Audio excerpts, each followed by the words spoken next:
back to another review with me, Kevin, from Kevin Grant on Whisky. This week I've got something I've not opened yet, which I've had for a while. It's the Bowmore 12. Bowmore's something I've not had a lot of time or experience with. I think I should have more because when I was at their distillery, it really took me in, and I really appreciated how they done things. Great distillery, great what they do. They've got their own floor maltings and everything there on Islay. It's beautiful, beautiful place. So when I tried some of the really cool stuff there, I thought, yeah, I'm going to like this. So I was actually gifted this for my birthday a few months back, and I got round to open it. So I thought I'll open it today, do a review, because I don't really know what to expect, because the stuff that I tried on Islay was the single cask things and just they're really kind of quirky. But you can pick this up at a really good price, so I'm hoping it's going to go down well. So what I'm going to do is I'm going to get it open, maybe let it breathe for a little bit and get it in the glass. So this is Beam Suntory that own this, brought around about the 1700s. They've got the oldest warehouse in Scotland as well. The vault's #1 vaults, and I think they're the second. They're always in a running battle with Lagavulin to be the second best selling single malt on Islay. I think Lefroy's #1, and these two, Lagavulin and Bowmore, are always fighting for second spot.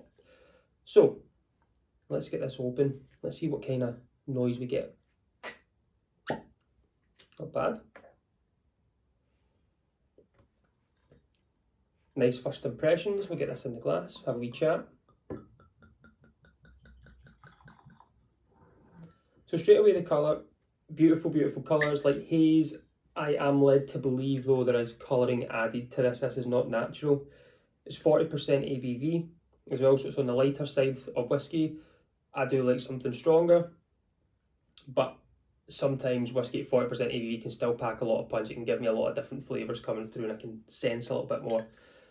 Traditional Bowmore style bottle, you can always clock it from a mile away. It usually comes in a little box.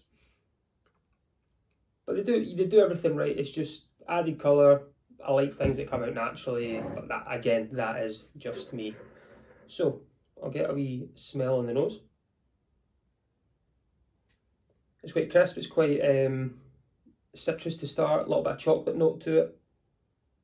You get that ocean breeze. I remember sitting there. It's got that kind of, I would say, the brininess to it, salty brine. And there's a very light, the peat's quite light to it because they peat their malt at 25 to 30 ppm. Islay malts traditionally most are 40 and above. So these are kind of lower scale of the peat market. But looking at it for 40%, there is still a little bit of legs to it. It's quite oily, but it's fresh. The little bit of peat coming through, salty, brine, chocolate. Can I get a milk chocolate note as well? So, I said last week I wasn't sure if I was going to do a review depending on how my week went. But I passed my exam. I had an exam yesterday, which was massive for me. And I passed that. So, celebrating with this, and then I'll probably have another couple of drams later on just to really celebrate, let it sink in, since it's the weekend after all. But what we'll do now, let's get this on the palate. We'll try this out. So, slange everyone.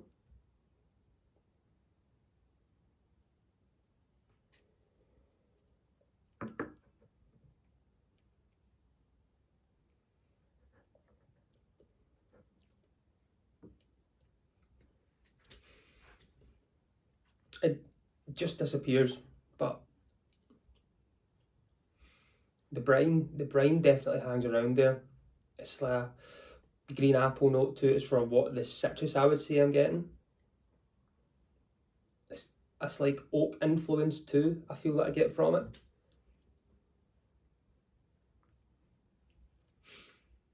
"12 years old. I don't actually know the makeup of this now.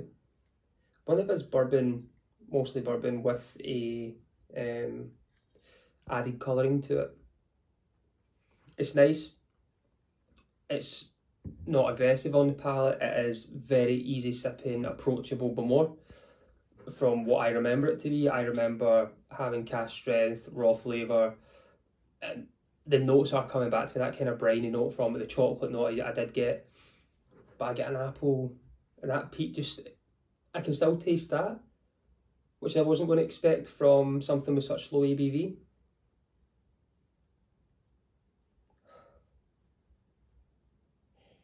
but it's nice.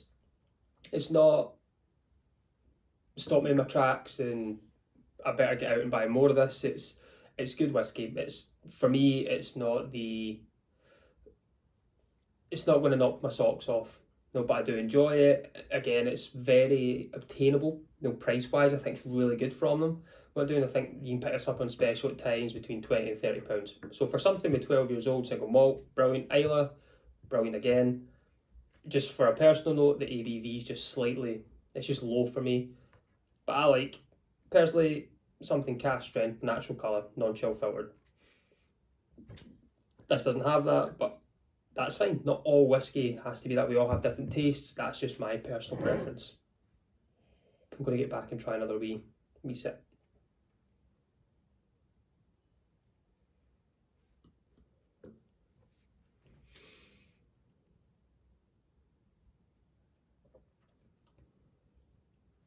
It's quite...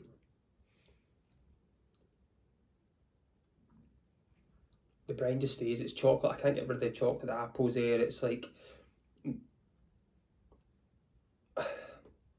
it's a slight caramel note to it. Maybe not caramel, but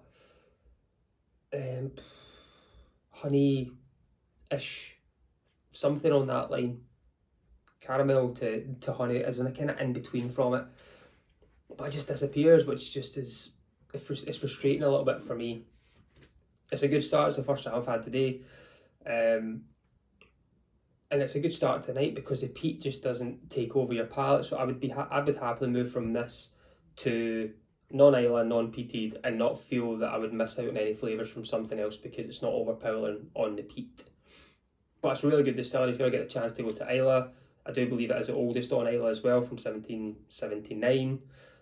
Really cool stories. They've got their own floor malt, and you get to go around and walk there. And the view from their tasting room is fantastic too. Cracking distillery, they do really good whiskey. 12-year-old for me personally though, is okay. That's just my personal opinion on it. But I enjoy it. I wouldn't pour it out. I would happily sip away at it, but it's not my... from previous things that I've done, it's not going to be up there. But I enjoy it. Maybe it's just been a tight neck pour. Who knows? I will try another dram in time. This will go down. But let me know, have you ever tried Bowmore? Do you like Bowmore? Do you not like Bowmore? Have you had any experience of something similar to it? Something low ABV and things? What's your type of whiskey? What would you choose? I'm going to head just now.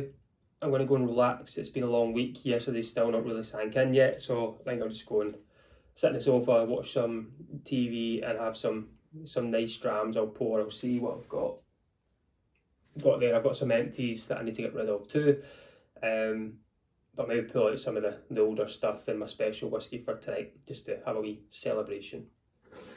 But if you've liked this video, again, hit the like button, subscribe if you've not done so already. I will bring more content next week. I've got something there, something else that I can bring out. I don't know if I've got any more bottles I need to open, but I will have a wee look and see what's there. Something that I've not done already. But thanks again for tuning in. Follow me on Instagram at Kevin Grant on Whisky. You can see some posts and things that I put on there. And I'll do another wee competition probably next week for you guys. But thanks again. Join me next week and let's talk whiskey. Slange.